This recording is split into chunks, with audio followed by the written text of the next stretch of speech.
Hello guys, how are you? I hope you're fine. Vamos dar início agora na sala de número 22, referente ao dia 23 de novembro de 2020. E a nossa routine será ordinal numbers and dates, que são os números ordinais e datas. Essas matérias vocês encontram nas páginas 339 até 341. E lembrando, a gente ainda está usando o livro 3, tá? Então não confunda.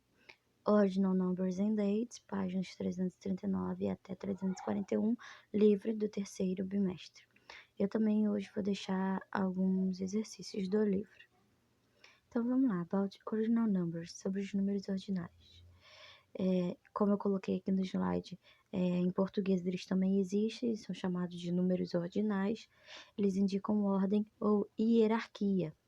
Em caso de casos decimais, apenas o último é escrito sobre a forma de ordinal. Por exemplo, 11 em português, 11º. Em inglês, a gente vai colocar o TH, que é um indicativo de ordem. Vocês vão ver um pouquinho mais à frente. As duas últimas letras que compõem o número ordinal podem vir sobrescritas ou não, que no caso em português a gente tem o 0 e um tracinho embaixo. Em inglês vai ser sempre as duas últimas letras do número. Aí elas vêm bem pequenininhas assim em cima dele, como se fosse o O e o tracinho do português. Então vejam aqui, essa tabela vocês têm no livro de vocês.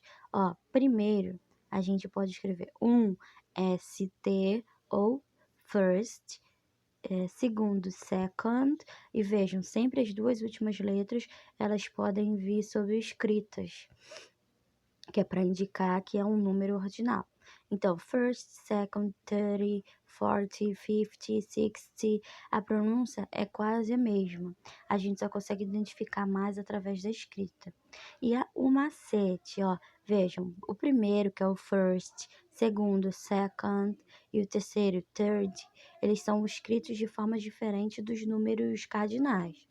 Que o 1 é 1, 2, 2, 3, 3, e de resto, eles são escritos da mesma forma, só que acrescenta-se o TH ao fim, O 4, o quarto é for, é o for normal, escrito 4, F-O-U-R.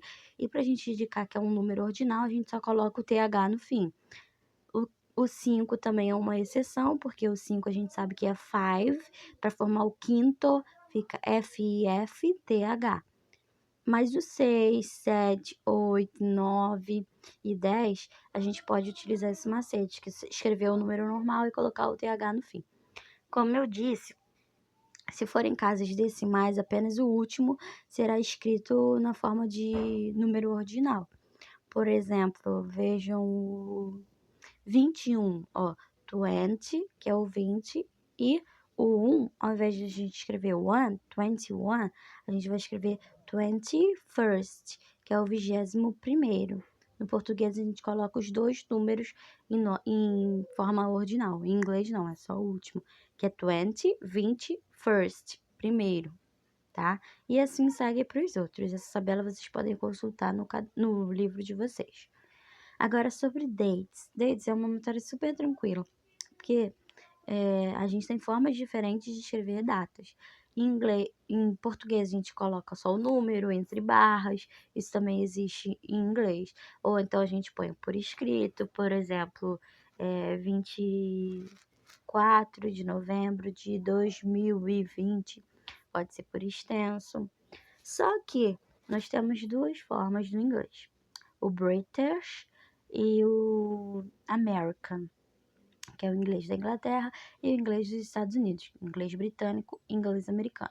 No British English, que é o inglês britânico, é o primeiro que vocês estão vendo, a primeira bandeira, a gente sempre escreve nessa seguinte ordem: o dia, o mês e o ano. Ok? Essa ordem a gente já está acostumada também em português. Só que quando a gente vai para o American English, que é o inglês americano, a gente troca a ordem. Fica mês, dia e, por último, o ano. E os meses sempre serão escritos com a primeira letra maiúscula, como se fossem substantivos próprios, né? Nomes de pessoas. Mas na verdade não é, eles são apenas o nome dos meses. Só que somente na língua inglesa eles serão escritos sempre com a primeira letra maiúscula. Em português isso já não acontece. Os exercises serão das páginas 342, 343 e 344, tá?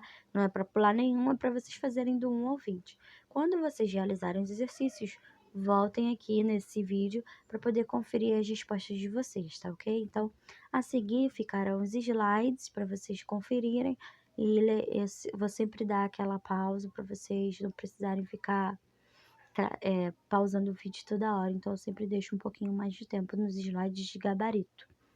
Então, bye bye guys and good luck!